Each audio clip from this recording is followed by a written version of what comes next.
Bonjour et bienvenue dans les Minutes Labocast. Cette courte vidéo est destinée à montrer la conception d'une gouttière occlusale avec le logiciel Splint, qui est un complément de la suite MeditLink, complément gratuit. La simplicité de prise en main permet de réaliser cette conception en 5 minutes et d'envoyer le modèle soit vers un laboratoire ou vers une imprimante 3D si vous en disposez. Alors, il ne s'agit pas de discuter ici des indications des gouttières occlusales ou orthèses occlusales. Dans l'exemple présenté, la gouttière est destinée à préserver les arcades déjà bien affectées par des usures, des érosions et des abrasions. La gouttière, dans ce cas, sera placée à la mandibule. La vue en monochrome objective encore mieux les altérations, ce qui permet de délivrer de manière pédagogique une information pertinente au patient. Pour enregistrer la relation maxillaire, nous choisissons la relation centrée. La présence d'une butée antérieure permet de régler l'espace interarcade et une déconnexion du système neuromusculaire qui facilite la manipulation. Le patient peut ainsi maintenir la position le temps nécessaire à l'enregistrement de l'occlusion avec le scanner. L'espace libéré préserve une épaisseur suffisante pour le matériau de l'orthèse à venir, et dans une technique classique, cet enregistrement se ferait avec de la cire. Voici donc l'espace que nous avons enregistré et le résultat obtenu observé sous divers angles. Passons maintenant à la mise en œuvre de MeditSplint. Nous allons donc démarrer le logiciel à partir de MeditLink. Nous sommes dans la fiche patient, on vient d'observer les arcades, on clique donc sur MeditSplint et le petit logiciel complémentaire démarre. La première étape est de valider le fait qu'on va utiliser bien ces deux arcades, le haut et le bas. Ensuite, on sélectionne l'arcade sur laquelle sera créée la gouttière. On peut choisir éventuellement une assistance par l'intelligence artificielle. Dans notre cas, choisissons la méthode pas à pas qui va vous permettre de la découvrir.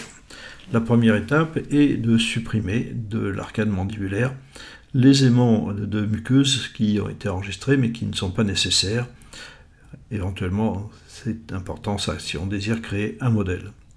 Donc on va encercler avec l'outil polygone les zones qui sont à supprimer. Donc on a sélectionné deux zones, une ici à l'intérieur, une autre à l'extérieur, et on va cliquer sur la petite poubelle pour effacer ces deux zones.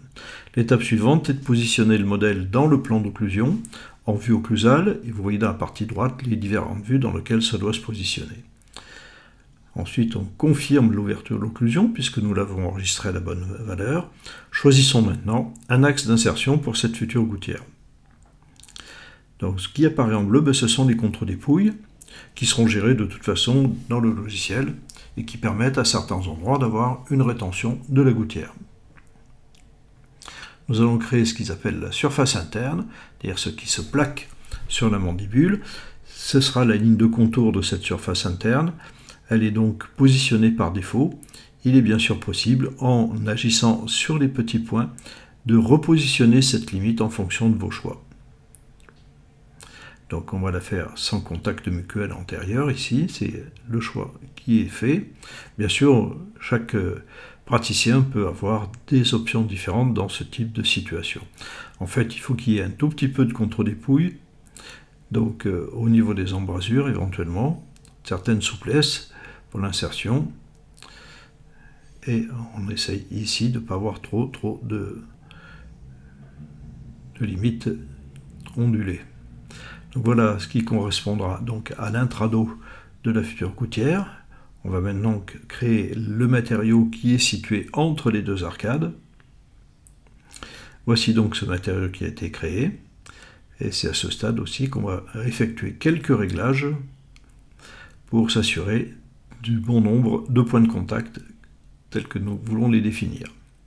Donc dans le mode conception, ça ouvre une palette d'outils. Vous voyez ici les points qui correspondent donc déjà à des contacts.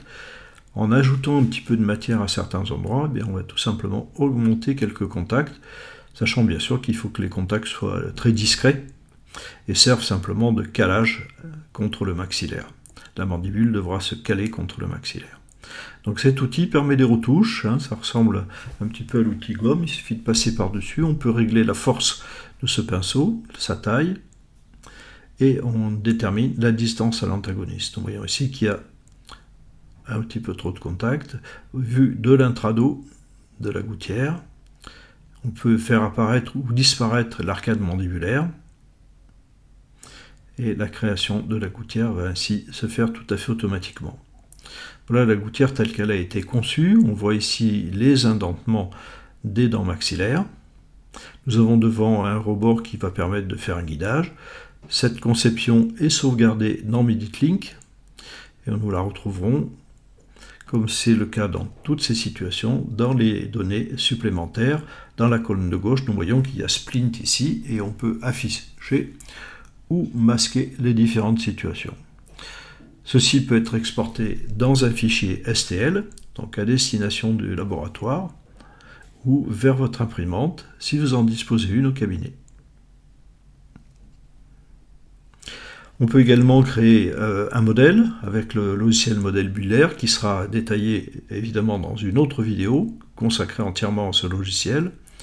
Voici ce que l'on obtient en physique après avoir créé des modèles.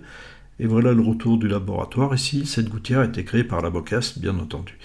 Donc on a un état de finition qui est parfait, un polissage excellent. Voilà sur le modèle, et la voici positionnée en bouche. La mise en bouche procure immédiatement une position mandibulaire stable dans les repères qui ont été enregistrés. Contrôle bien sûr avec le papier articulé. Et on va tester ceci dans les mouvements de latéralité pour s'assurer de la bonne fonctionnalité du guide antérieur qui a été redessiné. Eh bien, si vous avez apprécié cette vidéo, n'oubliez pas de nous mettre un petit pouce bleu, abonnez-vous à la chaîne, cliquez sur la cloche pour ne pas manquer nos prochaines vidéos, et je vous remercie de votre attention.